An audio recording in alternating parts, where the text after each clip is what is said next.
wasn't on video. Oh, well, you don't want video. I don't want people to look at me. Should be live, by the way. I just want. Are we live? Hi, everybody. Just want to make sure that. We live video as well? Wait, are you waiting to live stream this? Yeah. Oh, okay. No, you have the headphones. No, I don't need headphones. If it's gonna be, I'm not on mute, then just click on mute.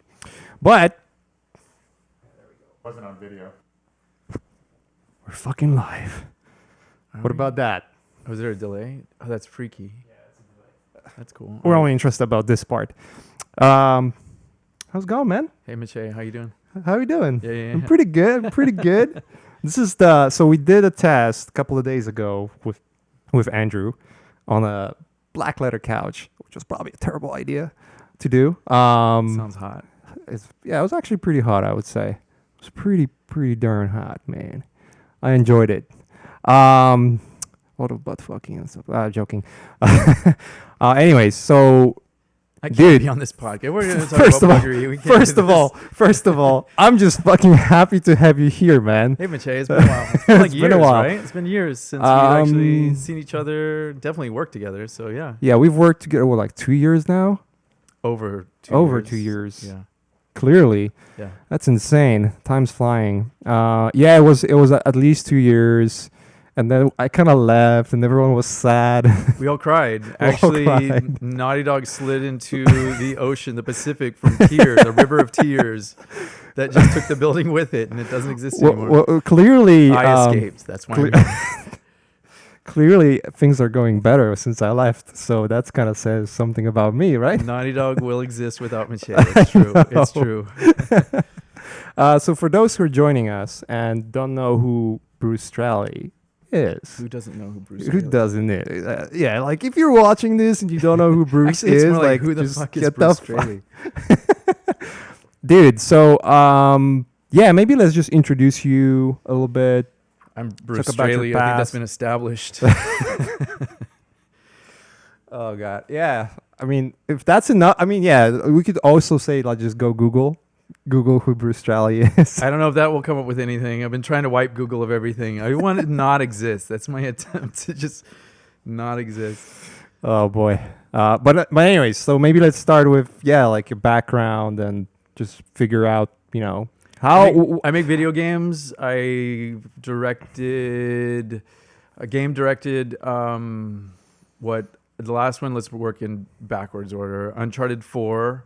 Co-directed with Neil Druckmann, and then prior to that, co-created and co-game directed. Game directed, he creative directed The Last of Us, and then before that, Amy Hennig did the creative director role. I had the game director role of Uncharted 2, and then prior to that, I was the art director for Uncharted 1.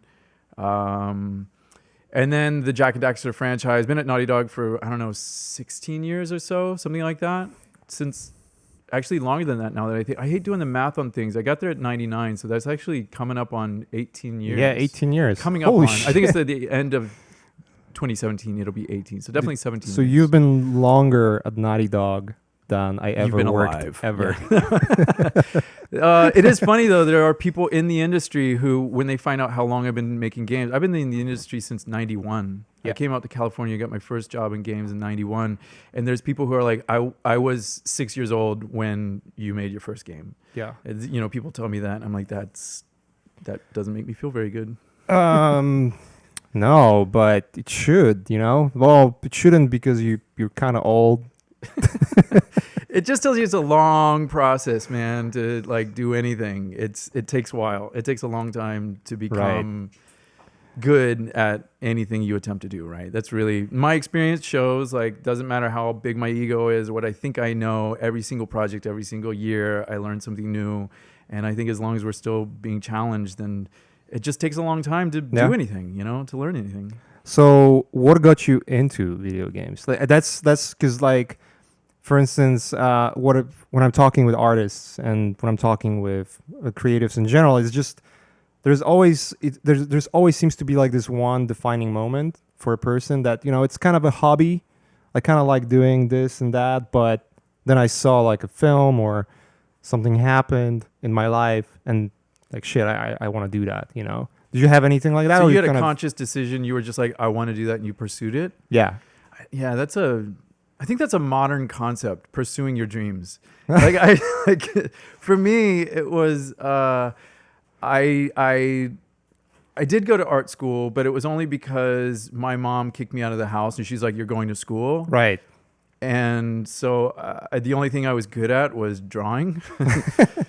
And the only school I really knew about was because in an art class in high school, the teacher's daughter came in and showed us her portfolio, which anybody that just sits there and draws for 1 year with, a teacher's instruction gets better. And compared to a high school student, like this woman's a genius. It's like Michelangelo came into your class and shows you like, look, I can render a Crown Victoria bottle, in gouache. And you're just like, oh, fuck, that's amazing. And so that was the Art Institute of Fort Lauderdale. And the reason I chose Fort Lauderdale, one, it's close to home because I lived in Tampa, Florida, just outside of. And then two is I thought Fort Lauderdale, I was going to party a lot. Like that's where spring break happened all the time in like 80s movies. I was like, yeah, you're going to go to Fort Lauderdale. None of that happened. But I did draw and paint every day for a couple years. And I left there, went back home. I won't tell the whole long-winded story, but basically, don't need to. I came out to California with the idea of learning. I learned desktop publishing. I knew that computers were the way of the future, whatever that means. Right. And I knew that California, there was more computers there than in Florida. And I mean, the hot shit at the time was you could wrap text around a photo. You could scan in one of your drawings and you could wrap text around it. And that was like, are you kidding me? Like, that's amazing. So I came out to California to do that. But anybody who was already working in that field, it's like they also had computers and they knew that they didn't need me because all they have to do is click a button and it wraps the text around the, like, why do you need school for that? Why do we, we know we don't want to deal with Electroset anymore either. So we learned the computers without you, Bruce. Thank you very much. So, but I came out here and I didn't have any more money. I was not moving. I was refusing to go back to Florida. I like to say Florida is a lovely place to leave, and that's the truth. And so I was not going back. How rude. I don't care what. Sorry, Florida. I'm not sorry, Florida. Fuck Florida. Then I was looking for, I don't know, valet service job. I was looking for a I put in a resume at a deli. Like, I didn't care. I wasn't going back. And I looked in the paper back in the days of papers and ads and ads, and I flipped through, and under the computer section was video game artist wanted. That was it. I never even considered it as a job. It wasn't even like something. I played video games as a kid. Like, I grew up, arcades were the shit as a kid. It was a magical place that, especially in Florida, the hot baked sun, it was just disgusting and you're sweating and sweltering. And then every single arcade in Florida in the 80s had tinted windows to keep the sunlight from going in because it has to be dark inside. Right, yeah, of course. And so you'd see your reflection all warped from the bubbled up tinted windows on the front walking up. You'd open that door, and as soon as it'd crack open, you just heard that sound hit you. And the smell of weed, because it's like the late 70s, early 80s, so everybody was like high playing Asteroids. Yeah. But opening up that door was like entering another world. And so I loved video games, but never did it occur to me like somebody actually makes these things. See, I come from a potato country, so everything you are the potato.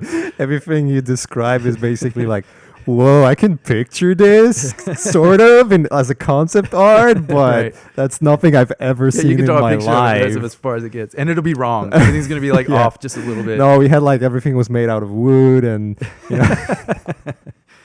yeah, your video games are made out of like sacks of beans that you throw into holes across the room or something, right? See, you already know it. Yeah. You already know. So when you joined the company, so you got the job, I assume.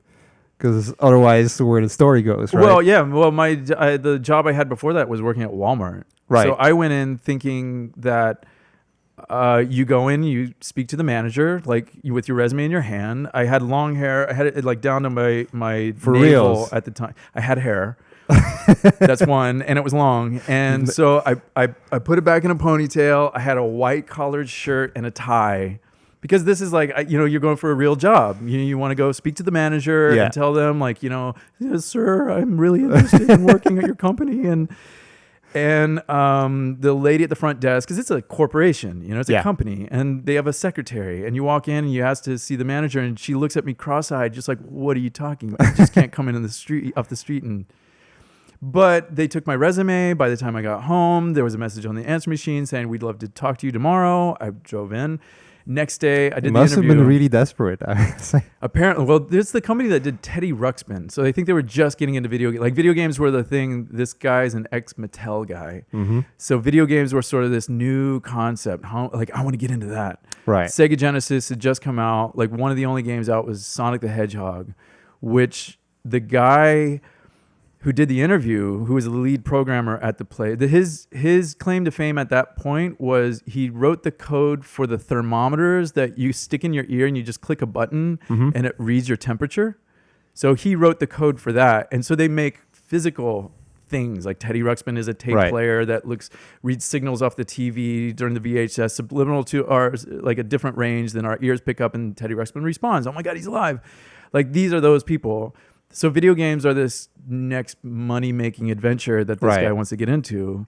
So yeah. Makes sense. They had Sonic the Hedgehog on the TV during the interview, and I didn't know anything about the limitations of video games. I had no concept of how a video game was made, what the process was, nothing.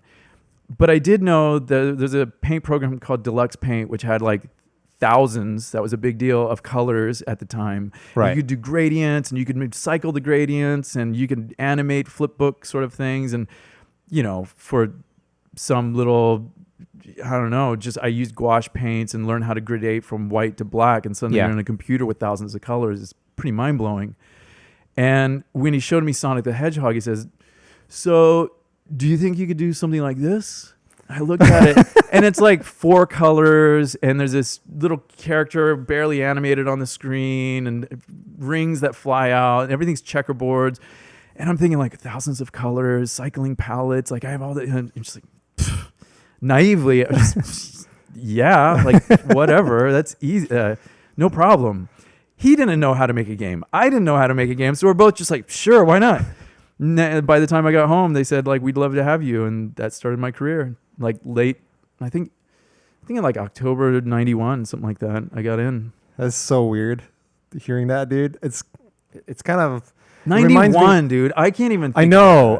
That's it reminds nuts. me, I spoke with my friend. I'm really old. Like 91, what I was doing in 91. What were you? I was probably like Farming potatoes. that's Potatoes. Is you already here? You already here? Guess who's here, everybody? Yeah, we're at, by the way, we're at Shaddy's place. So if you want to rob Shaddy. that's your chance. By the way, I wrote down questions. Oh, yeah, I wrote down questions too when you guys run out of questions that are really good. Okay, cool. I'm just checking if the audio is working. But potato farm, no potato. Potato. Yeah. So I was working at Potato Farm when I was 6. Were you 6? I think Were you I was, really? When no, were you born? I was 7. I was Jesus 7. Christ. It was like 2 years after the wall came down and sort Oh, of man. Poland became a free country. Wow. Like all that freaking stuff that was going on there. Yeah. Prior to that, it was just like toilet paper lines that was like mile long and nothing on the shelves, like that kind of deal. Yeah. I can't remember what I was doing. I was kind of like this kid that kind of went to school, and that's pretty much it. Isn't When I that was crazy, this though? young. Just the breakup of the USSR and the fact that your country is liberated then to create its own government. And like, you're too young at 6 to even really appreciate it. Yeah. And I'm too American to appreciate anything that doesn't happen outside, Yeah. like inside of my world. That's it. So, yeah. but now I can look at it and go like, holy moly, that's like amazing that these things happened not long ago, really. Yeah, I Like, mean, Americans should be proud and really happy for what they have. Like it's- knowing history of like just even my lifetime, like yeah, but we're knowing- building a wall now, so I whatever. know. We're just well, doing, that's kind of like, different. That's it's- true. we'll see how it goes. I mean, This format to actually discuss things that are a problem with the world. We should create a movement. We should be discussing this actually, No, but fuck no, that. video games that. and design and concept art. the only reason I'm doing this is Isn't it more important? it's the ad money that I get from YouTube views that can Yeah. go towards that down payment for Bugatti. Well, So no, you use that money to benefit homeless people and shelters and right? Yeah. Horrible. I'm a horrible but I'm Polish. So you remember, Shadi, that time when I said something really stupid, and then that you said, one like, time. that many times that I would say something stupid, and he would be just like, "Yeah, but you're kind of Polish, so I forgive you." It's true. It's true. No, but what's crazy is, like, I was talking to Paul Osimo, who's one of the film designers, like one of the illustrators in film. He's been working for like 20 years in film and doing all sort of, like, I think he started with his first film was James Cameron, and he said, like, it was such a different environment back then that Yeah. if you were just in town and sort of like looking for work, Right. you would get it. Yeah. I was like, fuck, I would want to work for James Cameron at least once. Yeah. But no, like, it's the first job, like right off the street, like, hey, I can do some models, so maybe we'll take you. Yeah, and I'm reading a book right now on this guy Walter Murch, and who's the editor. He's like friends with back in the USC days with George Lucas and Coppola and Zemeckis, all those guys, and he didn't know how to do this film at all, and they're just like, oh, you're a friend and you're smart, and you want to sound edit? And he's just like, okay. So he starts sound editing, and then at some point he proves himself in that, and you're like, oh, you're a smart guy, you did good at sound, you want to edit, and he has a career as one of the best editors. He did Apocalypse Now, Makes sense. and it's just, at the time it was more like, oh, you're a friend of ours, do you want a job, and let's just do this thing, rather It was than such a fresh like, industry, right? we're amazing and we have this vision and we have to procure a certain taste. And I think it really comes down to like-minded people gravitate towards each other, and hopefully there's a clique or some sort of resonance or culture that forms around that. Right. And then, of course, because we're like-minded, we most likely have similar tastes and similar sort of execution, like levels of execution and skill. So You kind of gravitate towards people that have similar mindset as yours, right? And I think that's, looking back, it seems so much is about that network. But now it's called networking, but at the time it's just friends. It's just people who are into the same weird thing as you are, Yeah.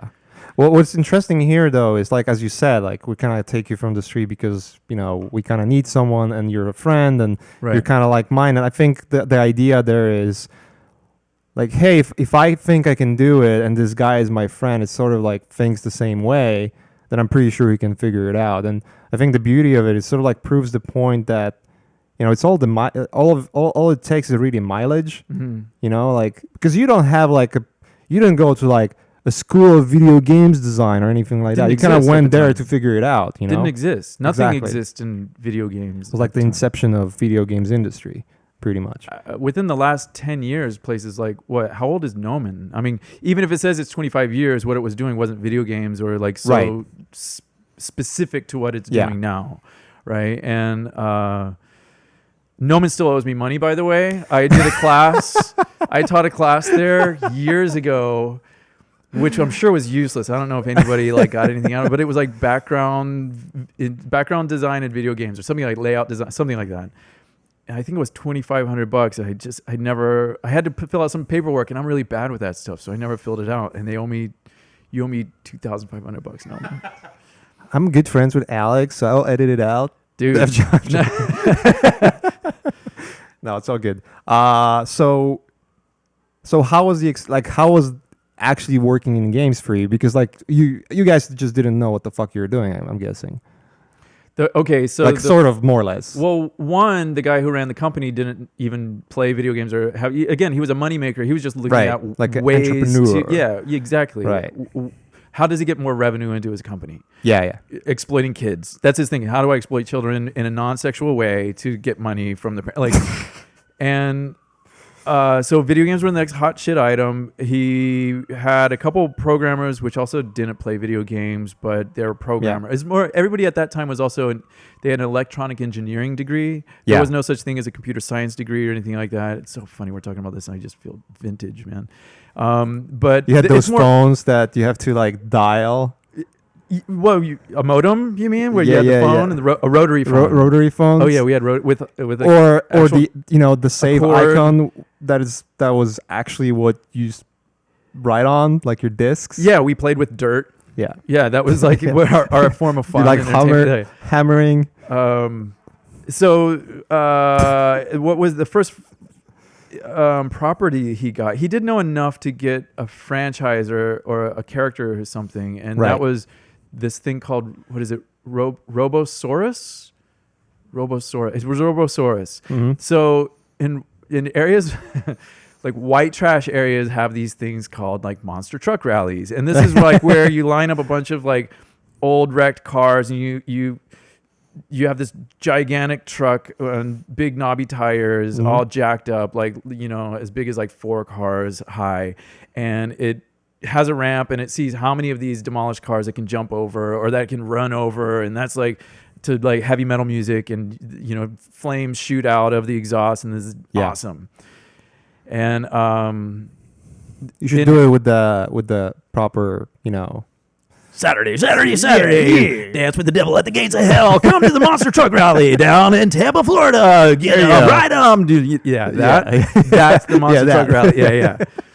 And so then in halftime or whatever, I don't know, they're refueling these monster trucks, and out comes this huge mechanical monster, this Robosaurus, which is basically aluminum welded together, and it moves at like half a mile per hour on some treads, and there's a demolished car down at its feet, and its hydraulics take like a half hour to reach down, and then another 5 minutes to clamp its jaws on it, and another 10 minutes to reach up, and then it shoots flames out of its nostrils, and that's supposed to be super bitchin'.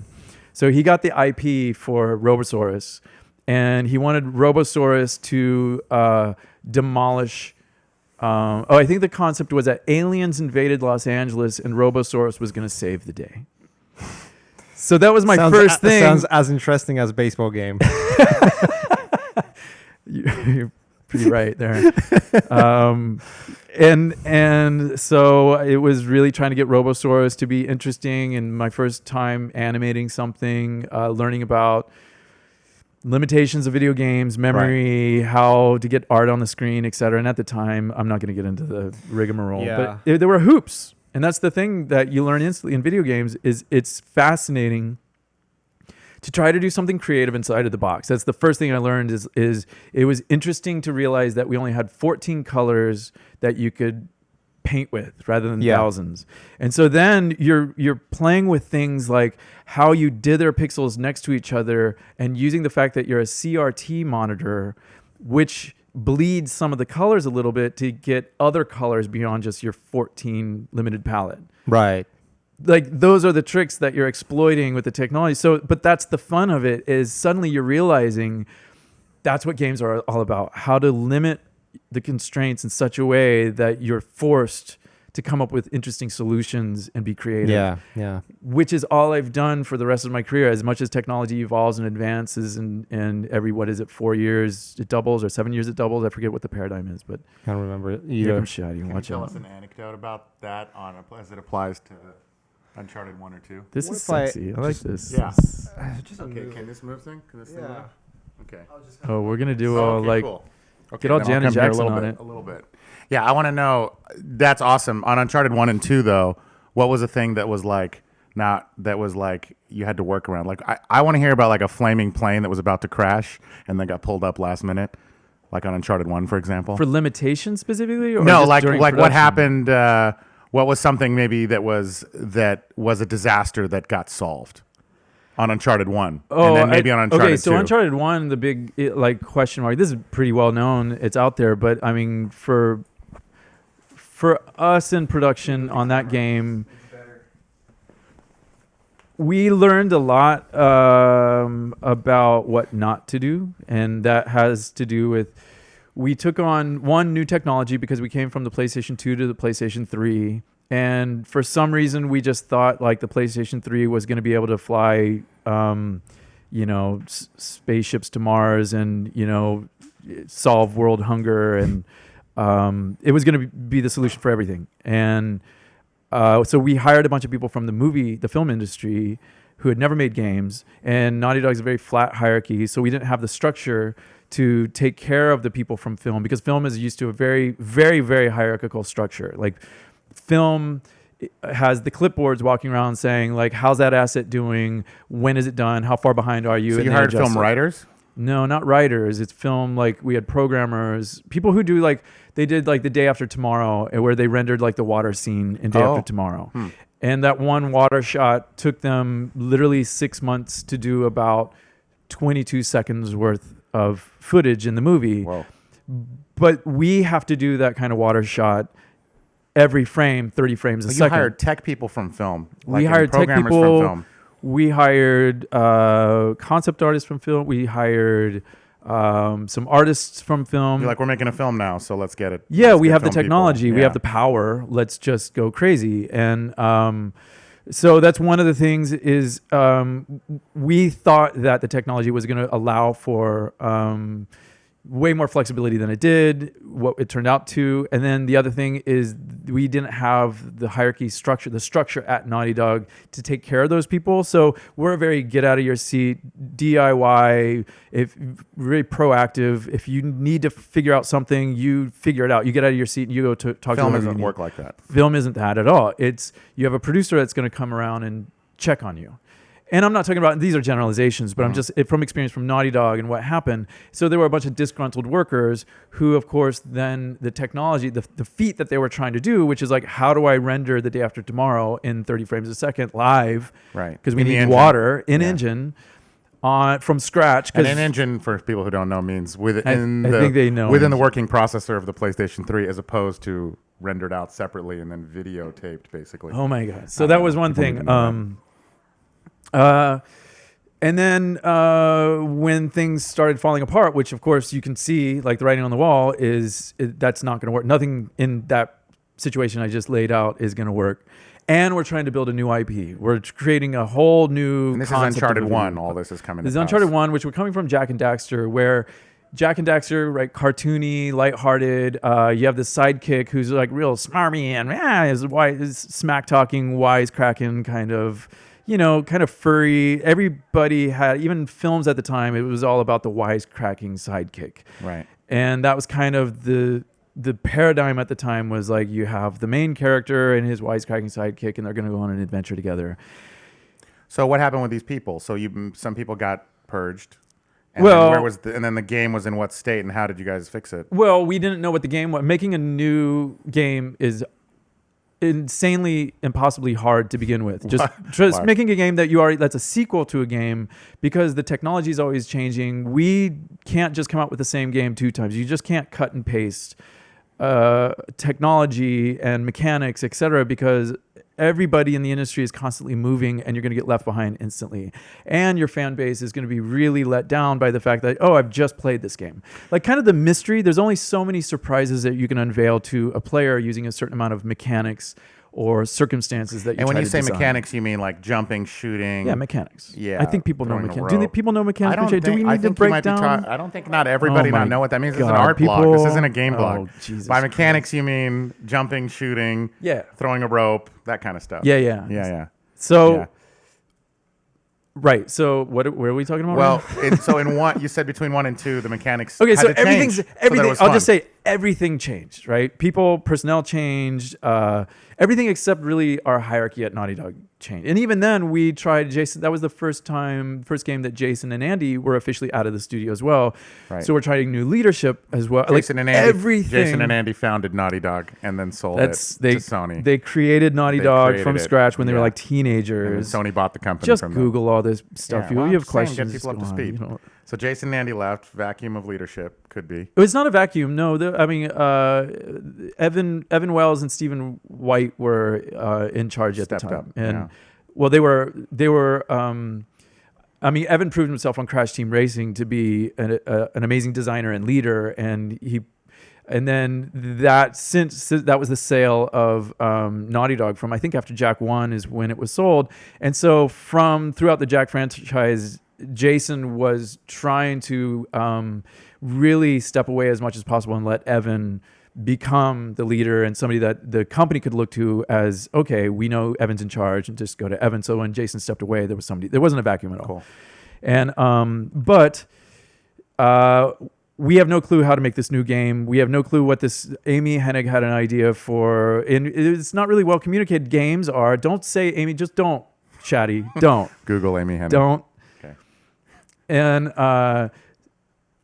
it's hard to communicate a vision, especially it's hard to communicate a vision in a flat hierarchy without writing a bunch of documents and hoping that people are going to read. And it's hard to, even if you give a lecture in a theater room to the company, it's still words only go so far. We should be talking about concept art at some point and how they're used in video games. But and when you say vision, you mean like the idea for what this game could even be. I think people know vision, Shaddy. Trying to clarify. I think people know vision. I know what it means. It means when you put glasses on to improve it, but also it has another meaning. You mean what the gameplay is going to be, what the art direction style is going to be? You're saying there could be a meeting, sit down and say like, hey, this is a new thing we're making. In Uncharted's case, was what? What was the buzz line? What were you guys saying it was going to be at that point? It took a long time to figure it out. There were a lot of different ideas, but what it came out to be was an everyman modern day Indiana Jones. Got it. So that's kind of like the quickest, simplest way. And only by making the game could we look back and say, okay, it's also fast paced. It's also lighthearted. It also doesn't take itself too seriously. Like we could come up with a list of things that it's like writing a story. Right. You but don't that know keyword of modern Indiana Jones was like a word, it's a phrase that was said earlier. No, it's just the references that we were using in conversations a lot had to do with like we were looking at Johnny Knoxville.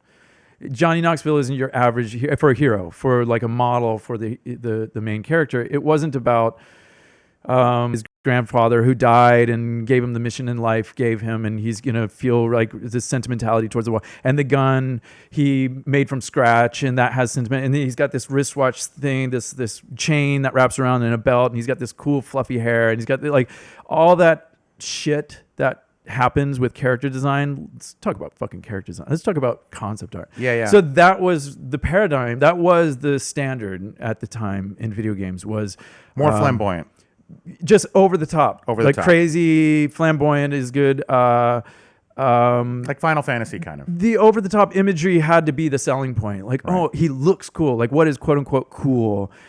Rather than what film could do, which is you're writing characters and you're writing dialogue that makes compelling stories.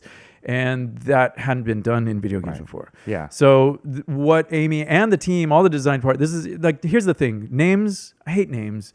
I hate my name even in the industry. Let me just tangent for a second. Okay. Because it's a collaborative effort. Sure. Like it takes a lot of like, anytime anybody asks like, oh, where did this idea come from? It's just, even though like I might have, and my ego even says like, well, I came up with that. It doesn't really matter because it happens in brainstorms and inside of a world of Naughty Dog that like passing conversations in the kitchen might lead to a thought, which leads to a brainstorm, which ends up being, Right. And just as an aside, I started at Naughty Dog when you were making a game about a guy in a t-shirt, and I was like, fuck this game. Yeah. I want to play a game about a guy in a t-shirt. Yeah. Where's his jetpack? Where's his rocket launcher? Why would you make a character with jeans and a t-shirt? It's hard to use the word revolutionary for like a video game. It's a video game, like whatever. At the time I didn't get it. But I think even internally, like people didn't get it. And the idea of using mocap, because now we're using more realistic characters. And if we were we had the fidelity and the ability to push it with the PlayStation 3 at the time. So, and we had human scale characters. So we did all these hand animated tests, and they were using all the principles that we learned and really honed on Jak and Daxter, which is squash and stretch, anticipate follow through, like all of these traditional animation on everything's Uncharted? hand animated. No. Oh. So we did some prototypes in the early Uncharted days where people are using the human scale rig to jump on dumpsters and climb up ladders and do this. And it just turned out too squashy, stretchy, animaty, and it was like the character was made of rubber, and it just wasn't the flavor that it didn't feel grounded enough. Yeah. which is funny coming from Jack and Daxter. Uncharted is like, oh my god, it's so grounded and it's restrictive and all this, and then going from Uncharted to Last of Us is like, oh my god, it's so grounded, it's so restrict. Like, you know, there's always Jack and Daxter had the you season, most amazing you season it squash. to taste, Shaddy. You season the grounded to taste. Jack and Daxter had that amazing squash and stretch. I've never seen that in a game even since. That was such cool animation. Well, Aladdin, right? Aladdin did it back in the Genesis days because that was like the 2D side, the 2D big side thing. scroller, Yeah, right? Yeah, but Jack and Daxter, the 3D game, I still think I don't know a game that had that much. Like, wow. I mean, it was a pretty cool huge at upheaval the at time, the beginning of Uncharted 1 because of what I'm saying. Even what you're realizing right now is we had an entire staff based on squash and stretch, fundamental hand animated sort of stuff, and then all of a sudden they say no, we're going to use mocap. And you have a revolt, like literally chaos on the floor. Like there's a guy who's so angry. He was just so angry. He was kind of angry anyway, but his life and heart and soul was really all about squash and stretch and fundamental sort of traditional animation. Right. And he liked cartoony games. And so the idea of doing Uncharted was, he just walked around like a tornado for like, I don't know, months until he finally like got sick of trying to blow everything up and nobody listening anymore. And then he just he left. Right. But that would happen pretty frequently at the beginning. Remember when I almost got fired? Did you almost get fired? Yeah, what I had happened? a talking to. Yeah, I don't know if you know this. I think you might have been a part of it. Tell me. No, I got a warning. I got a 2-week warning. I was nobody at the time. Oh, you weren't? Yeah. So I don't. Maybe, I don't know who was, but I got a 2-week warning, like you're about to get fired for the exact same reason as you're talking about the animators. Because you're talking shit? We had this in concept art too, which was like, you're telling me to just grab this photo and start using this photo? Like, I don't even know how to make this photo look good, and that's gross, and it's not art. Oh, concept art at the time. Yeah, that was actually like a thing also. There was a guy, what's his name? Corey Hines? Hines? Yeah. Is it Hines? He went to DreamWorks. Yeah, he's an awesome artist. Yeah. But that's back in the day with Photoshop also. You guys, at one point, there was a revolution in your industry where you had brushes, right? You could create brushes. But at the time, Photoshop just shipped with like the airbrush, kind of the shitty, blurry, fucking smudge sort of brush. Yeah. A pixely, hard edge sort of thing. Well, it like took individuals. It was like a person, Jamie Jones, was into painting, and he made his own custom set of brushes. Yeah. They became industry standard Yeah. for a lot of people, and then people repurposed them and even realized what you could do with brushes, but it happened slowly. So Corey was doing these pieces of concept art that were using Photoshop, airbrush, paint over sort of stuff.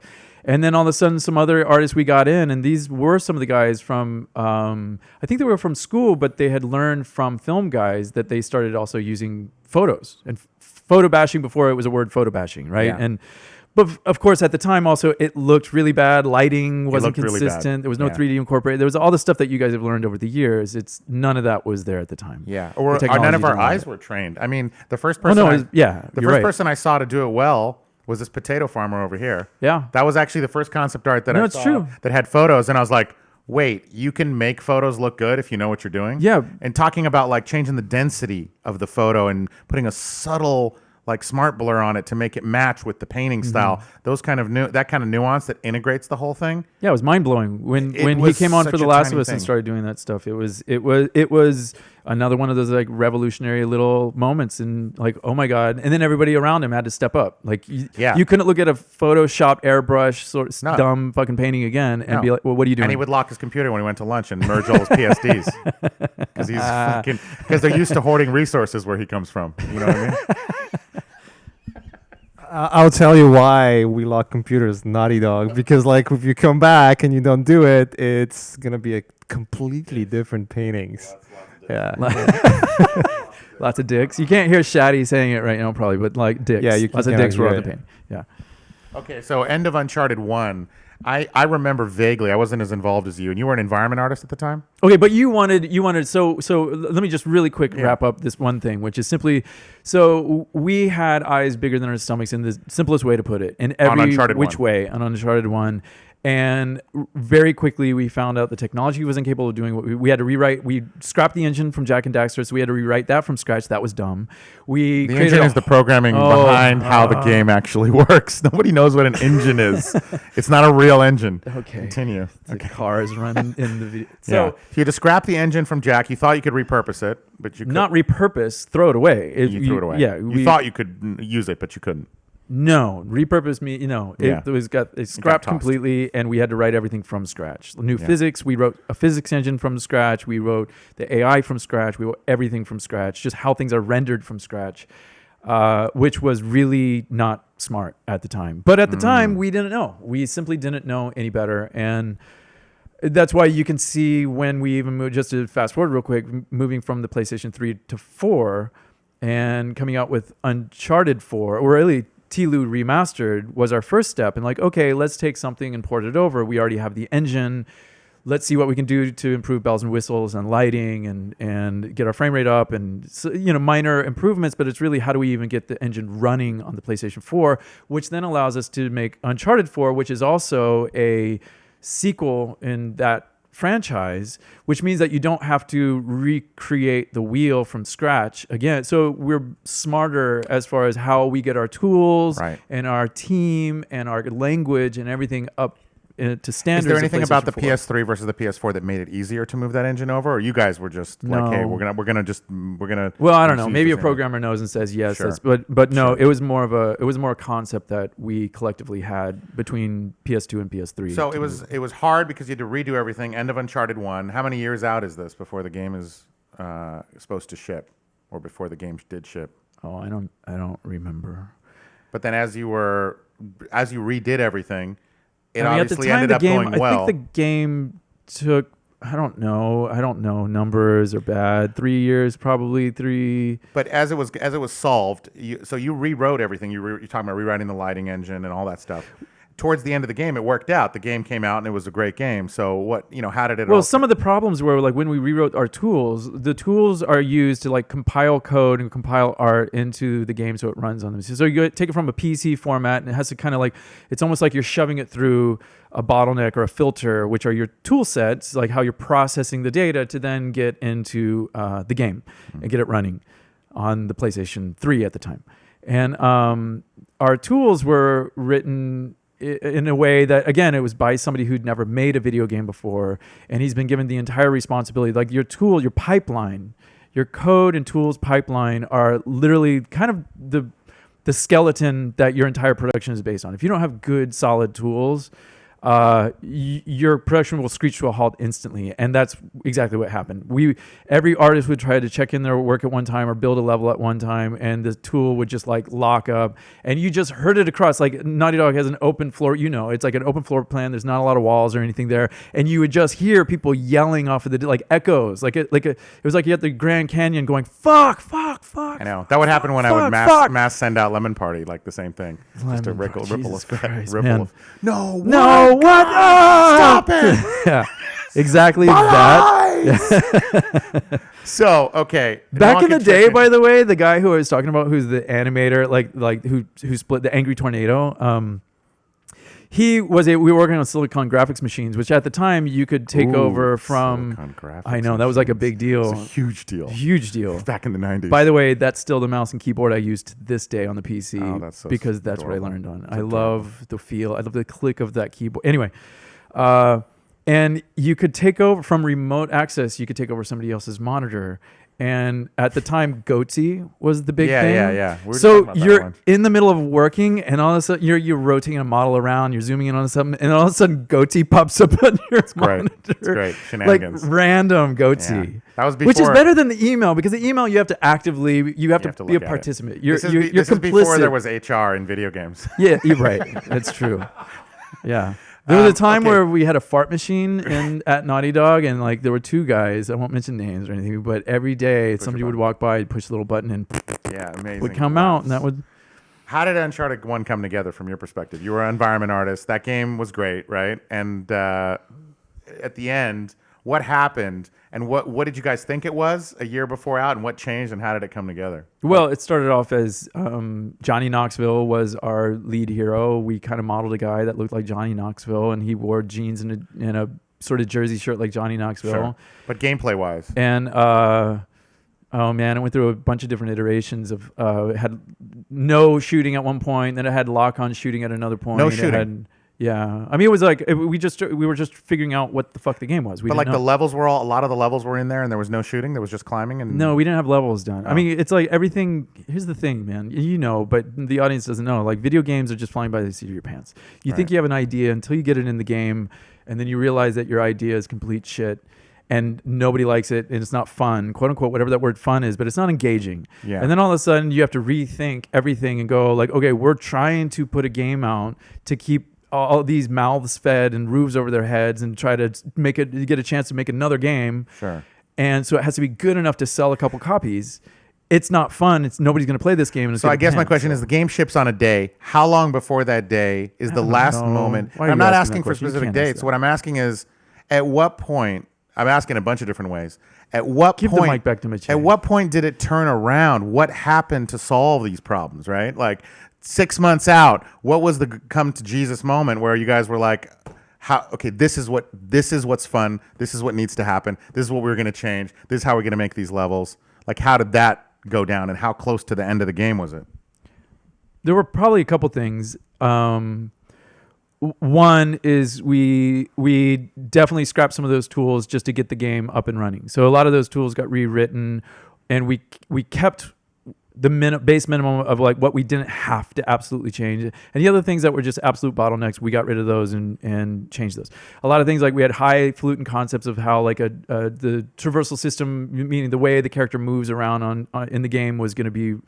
We were doing all this anticipated IK foot placement, blah, blah, blah, all these high tech concepts that was just like, get rid of it and just like scrap it and make the simplest move set you can.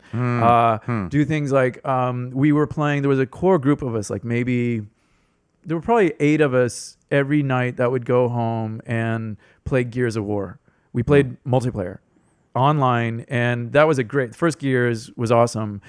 And there were 2 things that happened with Gears of War. One, when I played Gears of War and I saw spec, like you're coming, you're This is from before spec. You're coming from That's a time. specular highlights. You're coming from a time on in things Jack that and are shiny, that are Daxter. determined on the position of the light. Go ahead. Everything is like hand rendered. Your pixel shader, there's no shader. You're just drawing pixels onto the tree, and that's your tree.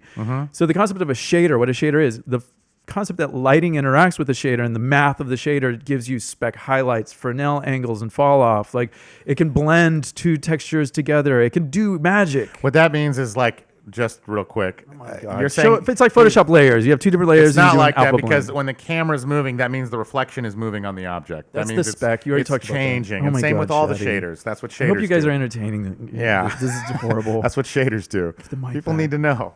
Okay, continue. So looking at Gears, and I literally would just walk up to walls and I would just like stare at the wall and going like, what the fuck is going on? And they had like something called a detail layer, which allowed like the texture to have a certain amount of fidelity, whether you're really close to it or really far away, which was, again, mind-blowing at the time.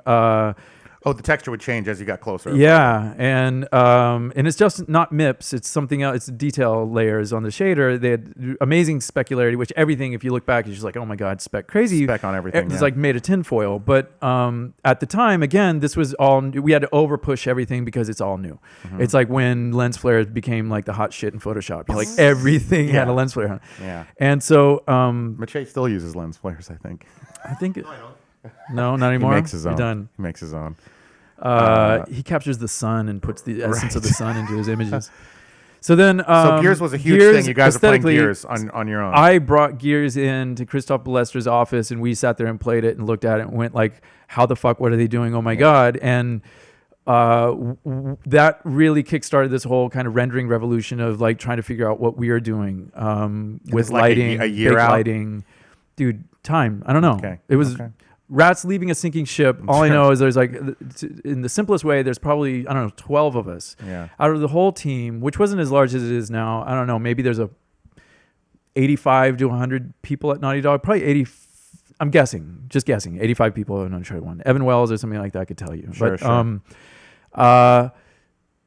So all those movie people left, and because of that, then it created this disruption in the offices, and then people who are even familiar with making games left, and people who just didn't want to work on squash and stretch animations and didn't want to go into reality left. And so it was like literally there were a core group of us who, for one reason or another, just stuck it out and were like, we're going to prove everybody wrong. We're going to try to make this thing work. And so I would go into Christoph's office every single day and we would look at art. Co-president. We would sit there and / best programmer ever, like magician. And you'd sit there and try to work on our shader technology, like without knowing what we were doing at all. But we were just trying to use our eyeballs and say, and he'd look at me and go like, what do you think of that? And he'd tweak a little number and we'd see the spec change. And like, what do you think of that? And then the math. You literally just looked at the game just and, looked at the game and said, like, that looks as cool. a kick-ass programmer will just look at it and be like, I'll try to do that. Yeah.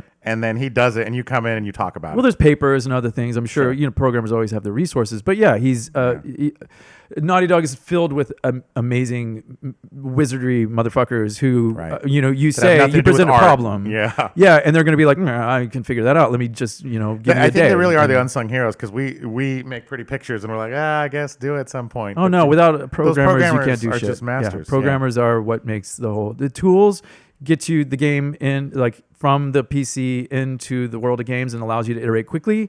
Programmers are the ones who allow you to do that and allow you to actually have a game in the first place. So Sure. yeah, because art smart, man. Like you can have a game that's black and white with just like one single light source and make it super cool if you have the right programmers, right? Sure. Anyway. So then there were a core group of us. We scrapped a bunch of animation technology. Is this really interesting? A bunch of animation technology. We scrapped It's interesting a to bunch me. of tools. We scrapped our rendering. Our design ended up getting honed in because of, again, the multiplayer games. We liked shooting. And there was a core component that was missing in Uncharted at the time. We had some traversal, we had some puzzles and problem solving sort of in the puzzle space, but there was this other unit But there that was was no missing. shooting. There was the shooting. Again, we tried several different versions. I'm not in the design department at the time, by the way, so Sure. I can't speak directly to every single iteration and all the things that they tried. But I will say that the shooting changed from sort of a lock-on aiming concept to sort of a free, like Resident Evil sort of aim, sort of a laser, sort of a target thing on the screen type of Right. A one dot. and then playing Gears, this concept of having like a free aim. And there was also another game called Kill Switch, which had cover. And Gears and Kill Switch were both looked at. And I think it's Kill Switch. And so the concept of cover and shooting and a full 360 sort of free aim concept was where we thought the skill could come in. The fact that there's skill involved in You that. needed a skill element, and that was the skill element that was like going to make it funner to play. Something that was going to be to help the pacing, because you can't just have traversal puzzle because you've got no tension, you have no stakes, you have no consequences. I see. See, this is why you're here. So then This is what I want to know. you about.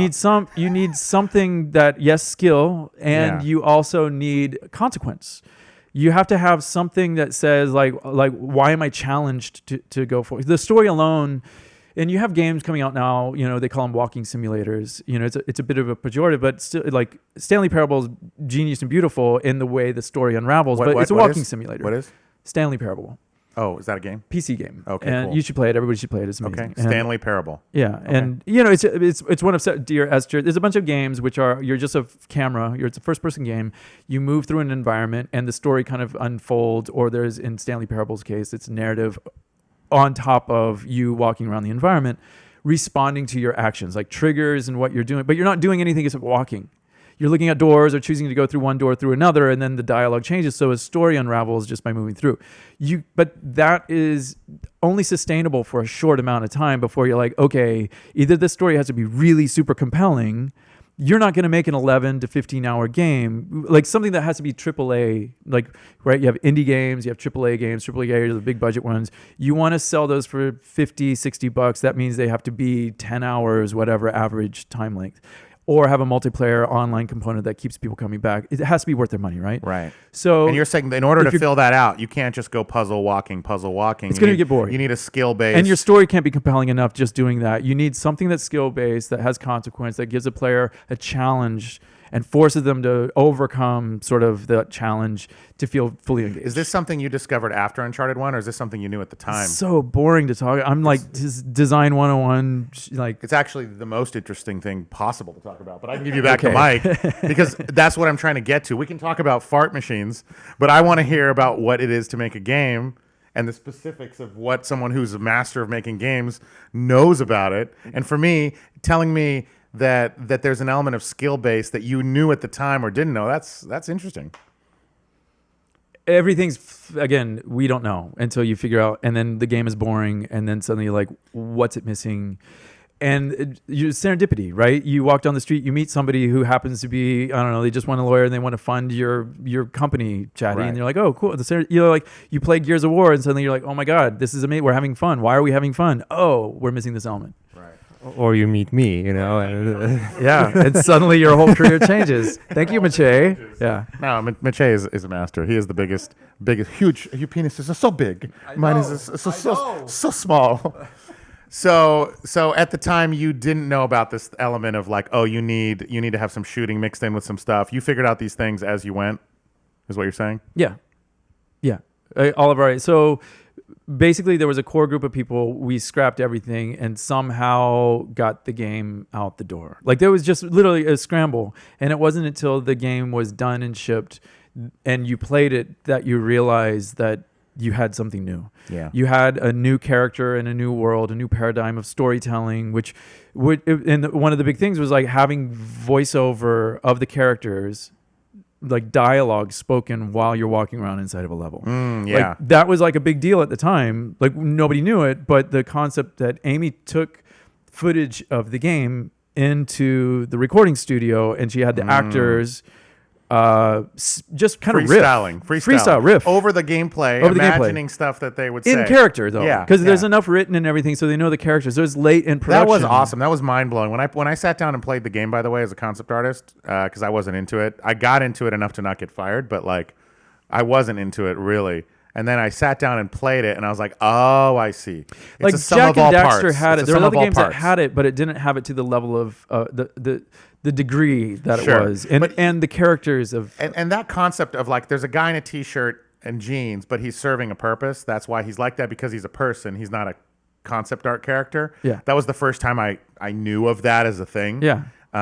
And so but it wasn't until I played it and I saw the pieces come together that I couldn't imagine how silly it would have been if you would have tried to design Which is funny because then you character. see it's funny whenever any game that actually does this sort of like there's a shift in like, oh, there's a new standard, there's a new concept out there that everybody looks to, and Uncharted did set some sort of bar for some people in the industry. And then all of a sudden we saw games coming out with like Everyman. So I don't remember any of the names. I don't think any of them shipped. We saw a lot of like quippy everyman, like Yeah. funny quippy everyman. but he's still a secret agent. Yeah, which is but the he's- problem. It's but still he's- this but he's- other but he's plot witty, point. bantery. Yeah. No, it's more the plot thing that he's still, even though he's dressed like everyday man, they still didn't get the fact that he's everyday man. Like, and Nathan Drake is, let's face facts, the guy's a savant. He's got Asperger's or something. You can't like read Latin and know everything about every single historical thing that's ever happened in the history Right. of the planet. Right. Like he does, but at the same time, what we are trying to do is not make him the standard. And at the time, Space Marines, right? I mentioned Gears. It was a fight, a wiggle against Space Marines. Space Marines and shooters with the just aggro bro thing was just like the big thing at the time. So again, Uncharted kind of set a new, like it had its own space, that's for sure. But what I love about this part of the story is that the humility of playing a game and you're like Gears or Kill Switch and being like, that's fun, we're gonna do that. Like as simple as that. Like I think people or a company with more ego or without that same attitude wouldn't have just been like, listen, we're taking the best from wherever we can find it. I think in concept art that's also really important. But well, I mean, don't you agree that everything is an evolution? Like everything, anything that's good. The only reason I can do what I'm doing now is because I'm standing on the shoulders of either my own work or a lot I of think other all people's work and professionals the other- believe that, but I think for this podcast and for some people listening who are starting out, they might not necessarily, because I certainly didn't think that. That's why I almost got fired. Sure. Like, I didn't know, and I was already working, so I didn't know that it was all about taking in as much information as you can and gleaning the best from it. It was more about protecting my information that I have and making sure others don't see it and locking my fucking computer. You know what I mean? There are Look at you now, just all smiles and friendly and shit. And there are some giving people revolutionary information. moments, right? There are things that happen that suddenly shifts the entire industry, whatever industry we're talking about. There Yeah. are those movies or those pieces of hardware, or And something you that have comes your out. ear to it, though. You're paying attention. But in general, right, you give yourself permission. We should all be giving ourselves permission to learn from not only our own mistakes and our own sort of like evolution as a person of skill trying to procure a craft, but also looking at the industry and saying like, well, what else is out there and how does it inspire me? And we're not trying to steal, right? That's the Yeah. other thing is, and fuck that homage. We're paying homage to, so like whatever. It's just simply like, what's your take on the thing? And does that, and everybody is, if I try to create a Monet right now, I'm not going to be able to do it. I'm going to have the Bruce take on a Monet. You can't make a Mache sort of painting. It's going to be Shaddy's take on a Mache. It's whatever, right? Sure. It's going to be your own because you did it. You did it. It's going to Yeah. go through your taste, Yeah. your filter. What do you want to know? I'm here. My, Let's wit- talk. my We're talking witness, more. my witness is dismissed. Yeah, this is all. Give me that mic. Shadi just came in and hijacked the whole conversation. Let me actually move this. You mean he's Shaddy Safadi? Is that what you just? He did. about fucking games. Yeah, we're gonna jump into questions. But what do you guys said about you know that humility and evolution of what you guys do? You know, like, I remember when I came into the company, it was exactly like as you said. I was like, I'm not gonna sure. You know what I mean? It was just sort of like I'm doing my thing. But on the other hand, I was just like also like, holy shit, I'm a Naughty Dog. You know, I want to learn. Like that's the platform where I will probably learn a lot if I keep myself open minded. You know, you fall and you raise again, you make mistakes and whatnot.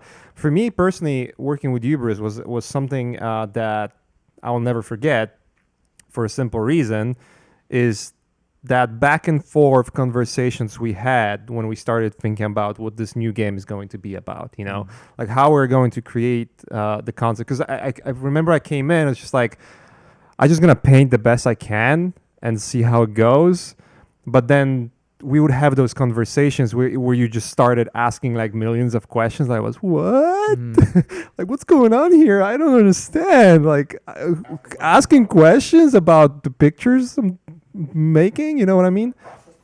I don't know. No, What are you it talking was. about? I'm relating to like The story, like characters, how to create like the not only floaters characters, or but something like the reasons behind why things are the way they are in the concept. Like it's you're somewhat started about this when you said like, let's talk about concept, let's talk about like, you know, concept characters versus like characters that are driven by the story. Right. And it seems, you know, for me it was the same sort of situation with the environments, because we started basically Right. with the environment concept art. Yeah, yeah. That's what we focused on mostly.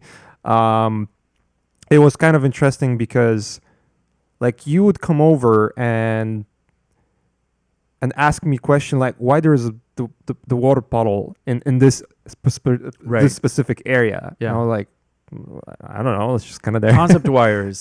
Concept wires, That's where yeah. concept wires came from. You were Because- asking him story. Why is this story? Well, so we're trying to create what Mache's onto is that we're trying to create a grounded world, right? So what we learned from Uncharted, we're taking into The Last of Us and saying like, okay, well, we created kind of a grounded character, but it's still kind of light in tone and kind of cartoony ish, right? It's the whole thing is like it doesn't take itself too seriously. And so with The Last of Us, we specifically were kind of taking ourselves more seriously and creating characters that were grounded in a world that you, the player, were going to feel is believable and that you can understand it. So if it were believable, that meant that everything had to be motivated in a way that just wasn't to make pretty pictures. It wasn't just concept wires because it makes the image look fucking cool. And it's not because that puddle is there because it's a cool reflection or adds to some symmetry to the image. It's because the way the rain came down and broke through the ceiling and the way that we would talk about stains. And what I was after specifically, let me just get to this one point. I still believe in the beauty of games. I think that what we are also doing is creating something that you, Shadi, are like kind of the ideal audience member. Like you sometimes don't care about the game at all. You just want to sit there and look at like the art and just revel in the beauty, right? And I think that there's something about when you're creating destruction, you can make destruction look really bad. It can just be, everything could be noisy. Everything could be just a panic of the eye. And a lot of the conversations we had early, Maciej, was, okay, so we're looking at a stain and we'd zoom in and look at how the moss tapers off into the mold. And then that is driven by the fact that there's only one break in the ceiling that drips down into the puddle on the ground. And it sounds very logical, but we're also looking at how beautiful the green is against the wallpaper, how it's peeled the wallpaper, how gorgeous that transition is. Yeah, the pattern of the peeling of the wallpaper. The patterns, and there's negative and positive space. And trying to give the eye, if you make everything right, dilapidated, then the eye it doesn't read anything. Right. Like if you have something noisy, there needs to be something quiet next to it. Correct. So you have to have negative and positive space. And this is a lot of our conversations earlier. So when you're creating the positive space, the details, how do you make the details, the destructed parts, the ruination that The Last of Us is bringing to the table, beautiful, which is the concept, again, it's shifting the concepts of what's out there in the industry at the time. At the time, apocalypse meant desaturated, gray, dirty, bleak, and the idea for The Last of Us was beautiful decay. It's beautiful decay, and the fact that was our buzzword nobody for that did that. Yeah. And the fact that we thought, I like hiking, I like going out in nature, I like seeing so when I go out there, it's like you want to see that vegetation. Going into one of these abandoned areas and seeing the beauty of a field of flowers in the middle of a mall. The juxtaposition is more interesting, and that contrast is more interesting than just a field of flowers out in a field. And so we're trying to capture the beauty, but then put it up against something that's not normal, right? There's a word I'm looking for, but basically that contrast is what was compelling. That was our conversation. I remember at the same time, because I forgot until you just mentioned it, but the first time I had a concept where I had an air conditioning unit on the outside of a brick building, and I had some weathering, and Bruce was like, oh, no, you need to figure out, like, wait, how long is this air conditioner in here? And the coolant came down the wall. I'm like, what are we, fucking psychopaths? Like, honestly, and then when I played Uncharted, or I played Last of Us finally when it came out, I would look at these rooms and I could tell that the artists, and the environment artists, by the way, not just the concept artists, because we didn't have concepts for a lot of the game. Environment artists and texture artists, they're all on this train too. They would do these environments where there's like a whole story being told. Like there'd be a room that's not even important with a bunch of toys scattered and a kid's letter, and you can tell they ran out last minute. And that was like psychotic. That was a psychotic level of attention to storytelling in the environment that I didn't know about until you started talking about it. The trick, I think, with any artistic endeavor is to have a certain amount of, like, you have to hold your reserves, right, to get that moment where it feels like you have that you have that moment where it's effective, where you see that stain or the broken. If the whole ceiling is busted out, then you need to have a part that contrasts that, which is the room that you go into that's completely clean and put together. And like, why? That's interesting then. Like having those moments, so that was a lot of what we're talking about, is how do we create a dilapidated world but still create a rhythm and get those payoffs of when you turn the corner, you want to see something beautiful, which is compelling. You know, our whole lighting model changed with The Last of Us, which is, again, a lot of that stuff we looked at, Maciej, was, and a lot of the tech we had to create was, if you have a world that doesn't have any electricity, then what's your light source? Well, the sun or the moon, but the sun mainly. And when you're in an interior, the only way the sun's going to get in there is through a crack. Bounce light. Or basically. Bounce lighting. Yeah. And then bounce lighting became this whole conversation piece for us, which was the beauty, the elegance, which again, it was a subdued thing in video games to have soft shadows, to have the elegance of a soft shadow, to actually spend tech on creating a character with shadows that hit on the wall based on the way the photons were bouncing out around in the room.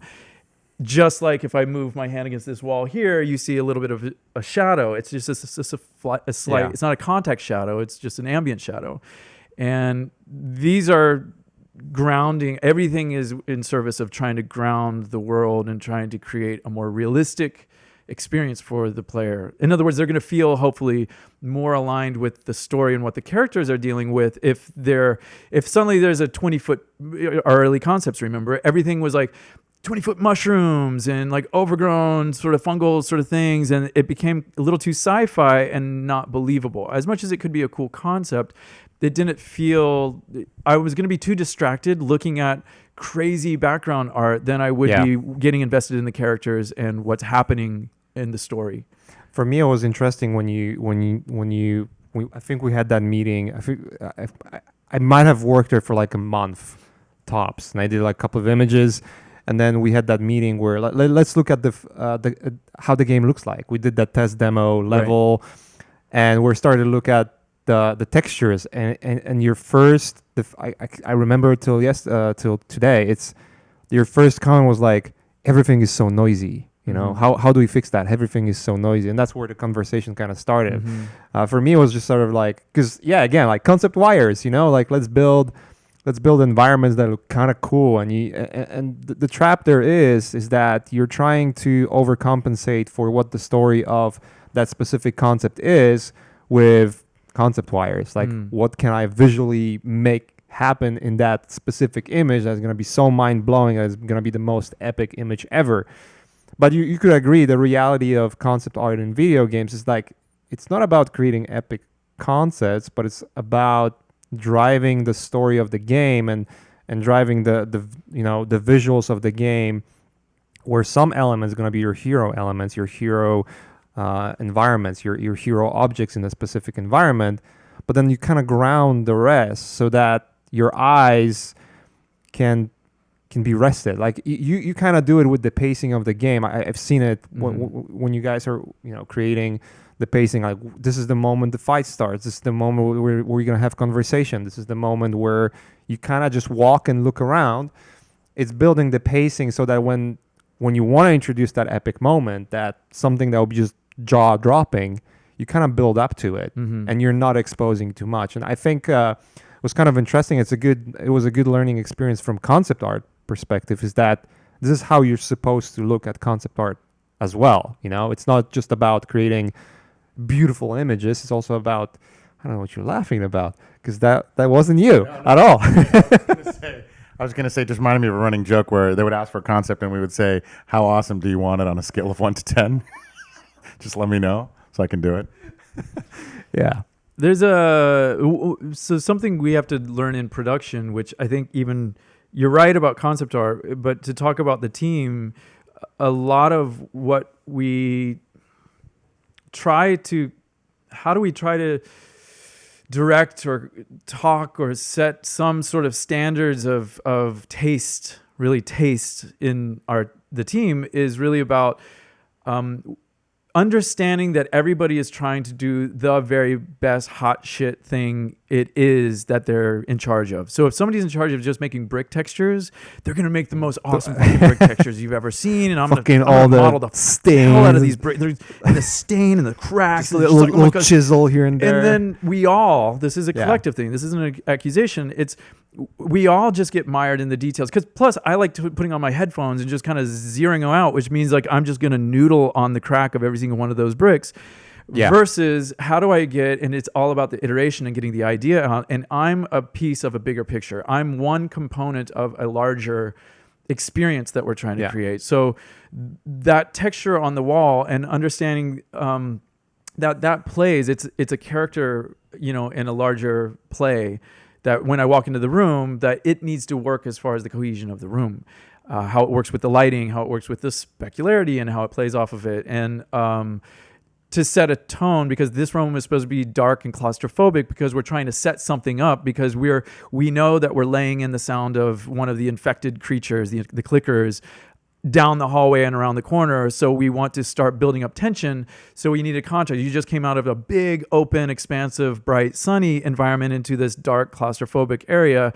I don't care about your brick texture at that point. It's really, I'm just trying to create a mood. And that's the hardest thing in production to convey. Did you see that ZBrush model I did for that brick texture? The hardest thing to convey is that it is truly to get everybody on board with the same vision, that in this room, we're trying to get this tone. In this next environment, we're trying to get this other tone. And then it's the contrast between those two different, this up and the down contrast, that gets us a good payoff as far as it's again, the experience.